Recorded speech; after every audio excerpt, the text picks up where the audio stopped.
Hi guys and welcome back to Irony Completed.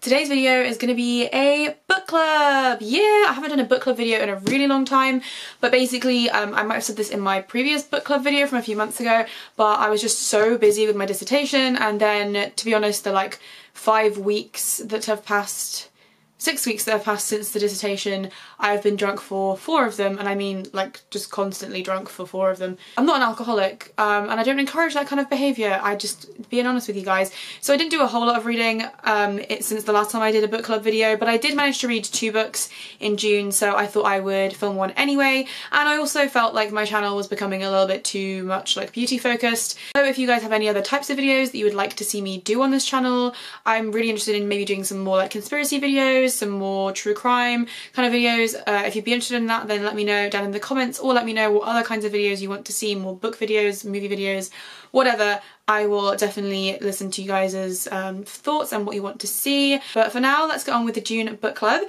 So if you are unfamiliar with my book club series, basically what I do is I tell you all the books that I read in the previous month, in this case that is June, and all the books that I am planning on reading in the next month, so this time it's July. Let's get on with the wrap up for June first, and then I'll talk about some books that I'm excited to read. The first book that I read last month was Blood for Blood by Ryan Graudin. How do you pronounce this person's name? Basically it's a sequel to another book called Wolf by Wolf, and it's kind of alternate history, or alternate history I guess is the way I would describe it. And basically the premise is that the Nazis won World War II, and it follows the life or the story of a girl called Yael, who is a Jewish girl who escaped the concentration camps. She was experimented on in the concentration camps, and now she is what they call a skin shifter, which means that she can change her appearance. And her goal, or her aim as part of the resistance, is to kill Hitler.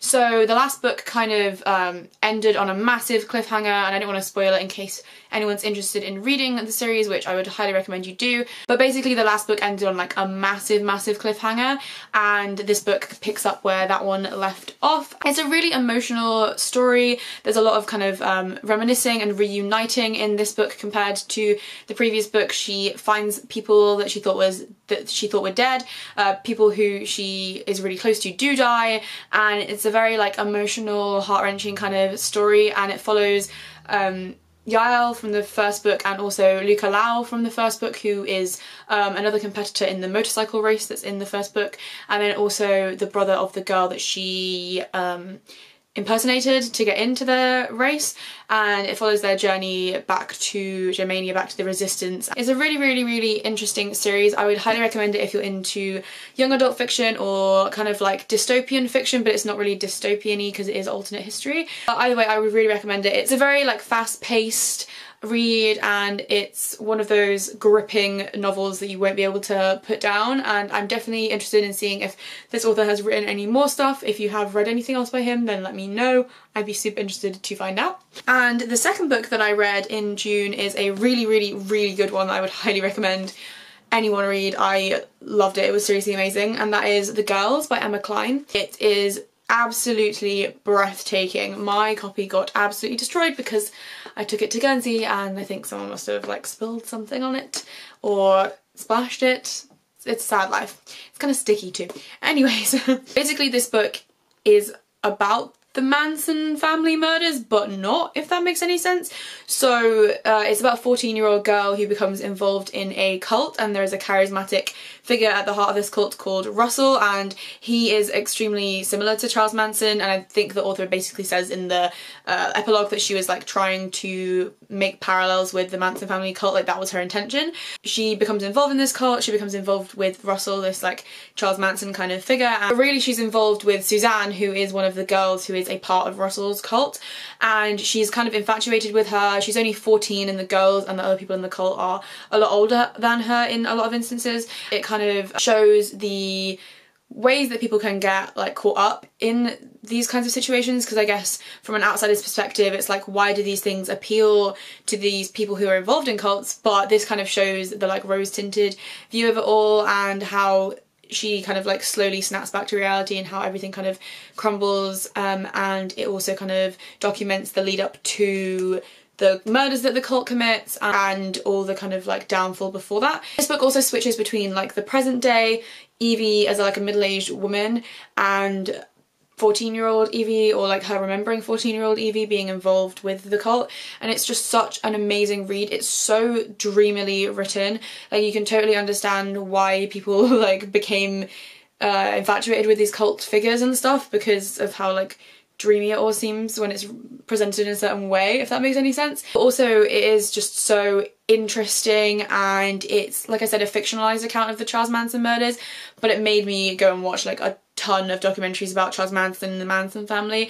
My favourite one was the documentary called Manson from like 1970 something. It's like not long after the trial ended. It's also depicting kind of like my favourite era, which is late 60s. So if you're into that kind of era, the hippie movement, like flower child movement, if you're intrigued by cults and the figures within them, then this is a really, really good read. But it's also a nice kind of coming of age novel in a way as well, because it is from a 14-year-old's perspective for most of it. So I would highly, highly recommend you read this. Everyone should read this. It's really, really brilliant, and probably one of my favourite books that I've read all year actually. So defo on my recommendation list. Can't recommend enough. Just don't ruin your copy like I did. So like I said, that's all I read for June, but I do want to talk about the books that I'm going to read in July. So here is my July TBR list, and if you do not know what TBR stands for, it stands for to be read. So this is my list of books that I plan on reading in the next month or so, I would say. I'm starting work next week, so hopefully I'll still have time to read in the evenings.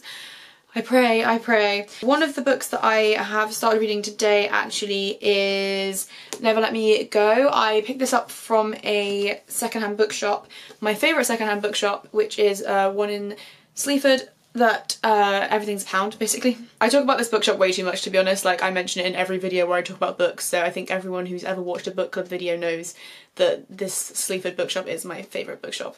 Anyways, I'm not going to try and pronounce the author's name, but he is a very famous author, and this is what the film Never Let Me Go is based on. Never Let Me Go, the movie, was one of my favourite films for a really, really long time, so I'm definitely excited to read the book that it was based on. I've only read like a couple of pages this morning, but I'm super excited to read it because it looks really, really interesting, and if it's anything along the same lines as the movie, then it will be super, super good to read. Intrigued. I'm gonna throw this onto my bed instead of the floor. Woo! And then the other books that I want to read, one of them is James Ellroy's The Black Dahlia, and I saw this in a charity shop for £1.50 and I had to grab it because James Ellroy is quite a renowned crime writer, and this is kind of a, I don't know whether I should say fictionalised account, but it's kind of a retelling of the last days of Elizabeth Shaw, who was the Black Dahlia. If you don't know, the Black Dahlia is a true crime case that happened in Los Angeles in the 1940s, and basically she was found on a vacant lot, severed in half at the torso and with a Chelsea's smile carved into her face, almost entirely drained of blood, and the murder was never actually solved. So like I said, this is why it's a kind of fictionalized account of it, but it is going to be a super interesting read. I'm definitely excited to read it because I love reading about true crime stories and watching stuff about true crime stories, all that kind of jazz. And the last book that I want to read in July is Fahrenheit 451 by Ray Bradbury.